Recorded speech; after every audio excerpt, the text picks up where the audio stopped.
We're here in Washington, D.C. at Schwab Impact 2018, and we have the ability of talking with innovators, technologists, RIAs, people that have been in the industry about where this industry is going. All of the biggest RIAs that utilize Schwab as a custodian are in this city right now. We're lucky enough to be joined by Gabe Muller. Welcome. Thank you. Thanks for joining us, man. Yeah, absolutely. Thank here you at the Marriott Marquis. This is right in the heart of DC. This is your hometown. Yeah. You excited to have everybody that you know from the industry right around here? Absolutely. Well, first of all, thanks for having me. And, My pleasure. It is really nice to actually have this in our hometown, just so that a 20-minute drive down the road and be able to see a lot of friends that I've had for a while and meet new. So it's been great. Well, I'm excited to have you on because I think that our conversation is about brand. You've held positions within large RIAs, you've worked with other RIAs, you've worked in the industry, you've worked with technology, and you've seen from brand and marketing and operations some things that work and that don't necessarily work. And so I'd love to just kind of get your view of the industry as we are today, right? Where we are from as an industry, from a branding, marketing, storytelling, operations standpoint in your mind. Sure. Well, I think from an operations standpoint, I think that we're in a better spot than we were 5 years ago. I think there's so many different pieces of technology that are out there now that can really enhance the client experience. I think advisors are doing a good job by vetting all those different products that are out there, but I think the challenge that we're having at this point is how do you integrate all of those together so that you can really have a full product that you can provide that client experience. I think where we're at right now is advisors are trying to figure out how they then match that with marketing and how do they tell their story.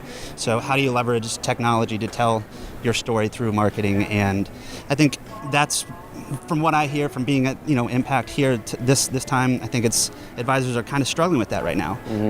But those that can tell that story about who they are, both from internally, their culture, how they service their clients, what they do for their clients, I think that's kind of where we are right now. I think people are trying to figure that out. As advisors, we're pretty good at telling stories, right? We have to always have a story of where the market's going, what the economy looks like, what it means to your portfolio.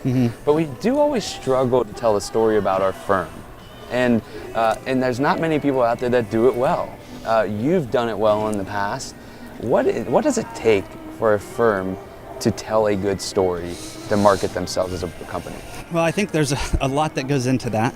I think from the beginning, it really starts with the culture of the firm. It starts internally. It starts with a lot of work determining what your culture is, how you articulate that, how you can tell your story around your own culture within your firm, making sure that you're hiring people who believe what you believe, who also believe in storytelling, who can share different value adds to different people.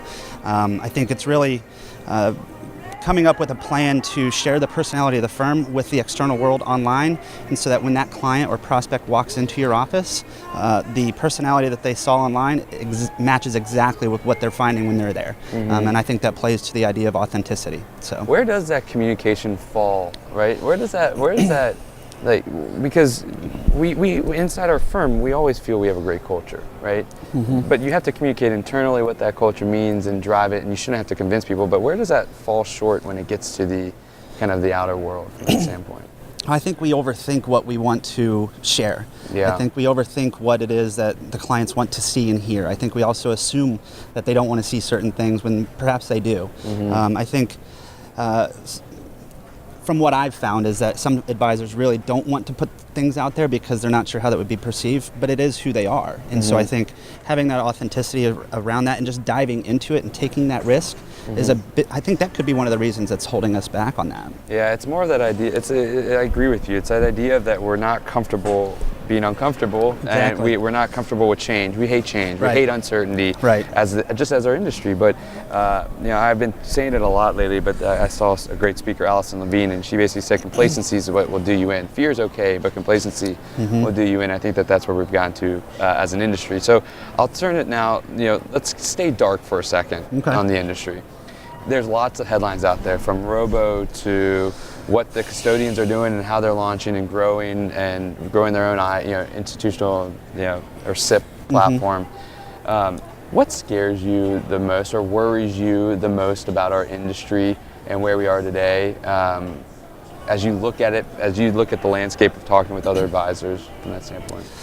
Well, I think it's talking with other advisors. It seems to be that some of the risks and something that scares us the most is this whole idea of robo, this whole idea of automated investing and things like that. But I think really what it comes down to is, our type of industry could be taken over by something like an Amazon or a Google, where somebody just comes in and really disrupts this industry in a way that we could have never even thought of. And so I don't necessarily think it's the robo side, because if you really do incorporate that into your business, that could be a value add to what you already do, not necessarily a risk. But I do think it's those things that we don't even absolutely see at this point. Like I said, like an Amazon or a Google, anybody that has a Prime account could have an account with Amazon or something like that. So I think that's a big risk that we need to make sure that we're watching out for. Yeah, and when you talk to companies and you talk about culture and the value that you provide, I mean, I think that's where Amazon can come in and do passive investment management right away. Right. And so, what are you seeing within advisors of the value that they're trying to provide outside of? Are we still in a majority of our advisors focusing on passive investment management as the value add or the investment management, or are you starting to see more advisors do more value add to the end clients, and what does that look like? Yeah, I think what you're getting at is more of the client experience, and I think that not focusing simply on investing and building a portfolio and watching performance. I think the client-advisor relationship is so much more than that, and it really goes to that.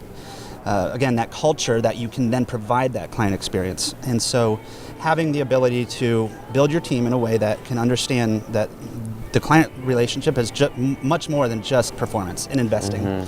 It's about the experience of when they walk in your office, how do they feel? When they leave your office, how do they feel? How do they feel during the meeting? What is it that we know about their family? How does their grandchildren fit into everything that they're about to be going through? Things like that. That really, I think, are the value adds to the client-advisor relationship. Oh, and by the way, you might have a robo who's helping you do those investing types of things. So I think really focusing client experience and individualizing that, making that personalized for each individual, I think is super important. And I think that's where the industry could actually head, whereby eliminating the risk of this whole robo talk. Yeah. And then I guess let's flip it on and bring some sunshine in. That's shining on my bald head, and talk about what really excites you about the industry. What is when you look at where we are as an industry and what's going on and all the headlines that are around, what just makes you so excited about the future of our industry? Well, I think there's a few things. I think one, the world as we know it, we're always going to have relationships with people. I think, right? I think that's a good bet. I think it's a good bet. But what's exciting about that is that our industry has such a close relationship with our customer or client. Therefore, we have a great ability to figure out how to make that even better and how to always evolve that and how to innovate around that client relationship by including, technology. Including technology in a way that they don't even realize that technology is being, used. And that's not to say that, there's never going to be something that's going to be a manual, touch or anything like that. But mixing the two together, I think, is super exciting, and I think that's where we're headed. I really do, and really individualizing the client experience. Yeah, and I've talked about it a lot. The CFA Institute came out and coined a term called collective intelligence, which is the collective intelligence of technology and the human, right? And they were talking about it during the event this morning of saying it's augmented intelligence, right? It's not artificial intelligence. That's the word, but it's augmented. How does it allow us to impact more families' lives, right? Use the power of technology to do the things that we don't want to do so that we can help people live the life that they want to live, and provide that value. Right, and the interesting point about AI, I think, is that I've heard a lot of buzz around AI and how that's going to disrupt everything, but I really think that it comes down to the big data, if you will, that we're going to be collecting, that we already are collecting, but then figuring out how to take that data and put on top of that AI. And so that it's, figuring out what it is that somebody's not doing, that they're not even aware that they're not doing, that it can fix on their own. Yeah, AI won't disrupt this world because you need to, but if it's utilized in the right way, it will truly disrupt it, but in a positive, right? And I think we're on like that one end of the spectrum where we were with robos. We're like, oh, they're going to replace us, and now we're like, AI is. And then now we're shifting over on robos and saying we can use them as a tool within our kind of arsenal, right?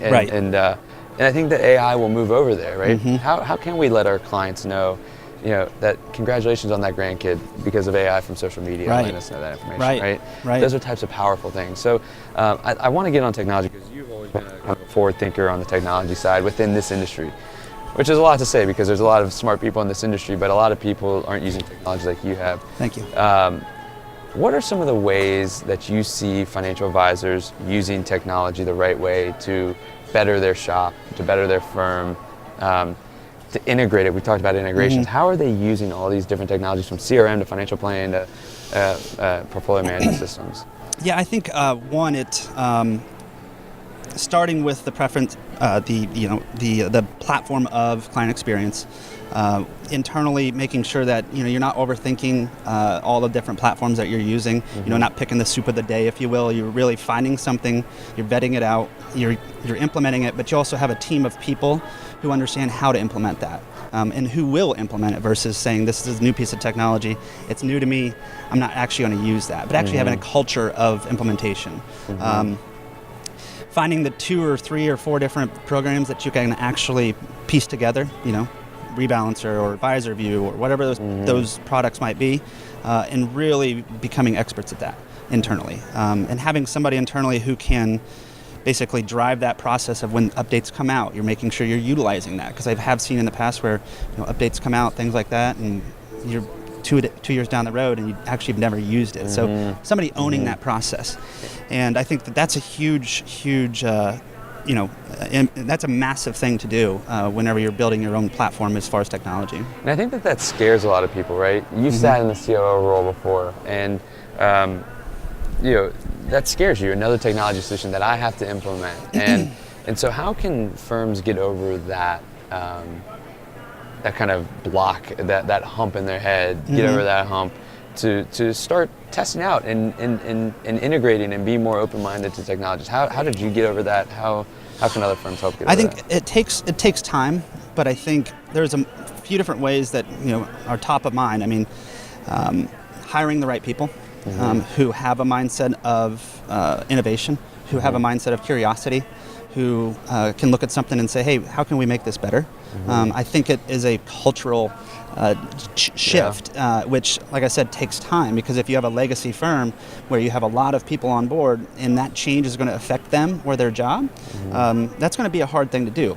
Well, then you can layer in something like gamification. How can you build something around that in order for adoption rates to go up? Things like that. So I think just thinking outside the box as far as how do you make it better for that person, right? Yeah. What will that program do in order to make that person's life easier? And if you, as a leader, can help them understand that, I think that's a really good way to build collaboration around adoption. Yeah. What do you think are the missing aspects of technology from a technology stack when you think about it for a financial advisory firm? What do you think are some of the missing technologies that you hope are come up or grow over the next couple of years?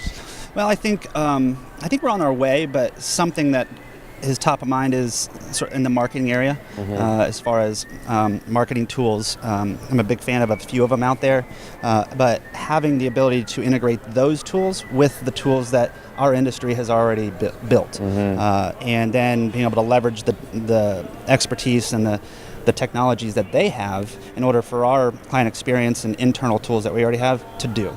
And I also think the other piece that's missing is including video in a simple way. So how does an advisor shoot video in order to share their personality, their skill set, and by the way, share something about the client and their portfolio or their life in a quick and easy way, in a compliant way. And by the way, a safe way. So there are ways to piece all that together, but I think if there's a streamlined way in order to actually have that happen, I think that's a huge value add. And I think that when you talk about marketing, at least from something that I just took away there, is that marketing isn't just going out and getting new prospects. It's nurturing and maintaining and creating value for your current clients. Like, how do you send videos to your current clients very effectively and in a compliant way?